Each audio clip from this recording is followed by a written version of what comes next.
सिंध काबीना ने बानी MQM अल्ताफ हुसैन के नाम पर बनने वाली यूनिवर्सिटियों के नाम तब्दील करने की मंजूरी दे दी। तर्जुमान वजीर आला हाउस के मुताबिक वजीर आला सिंध सैयद मुराद अली शाह की जेर सदारत होने वाले सूबाई काबीना के इजलास में बहुत से अहम फैसले किए गए, जिसमें से एक इंतहाई अहम फैसला कराची और हैदराबाद में बानी MQM अल्ताफ हुसैन के नाम से मंसूब यूनिवर्सिटियों के नाम की तब्दीली के हवाले से भी किया गया। सिंध काबीना ने इजलास में अल्ताफ हुसैन यूनिवर्सिटी एक्ट में तरमीम की मंजूरी दे दी, जिसके बाद कराची और हैदराबाद में अल्ताफ हुसैन के नाम से मंसूब यूनिवर्सिटियों के नाम तब्दील करके फातिमा जिन्ना यूनिवर्सिटी रख दिया गया है।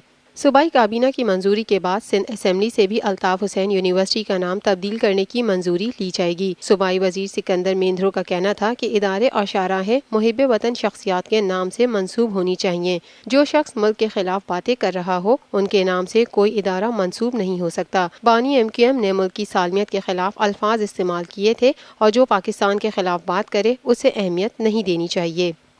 ये है TNN TV। देखते रहिए ताज़ा तरीन खबरें और एक्सक्लूसिव रिपोर्ट्स।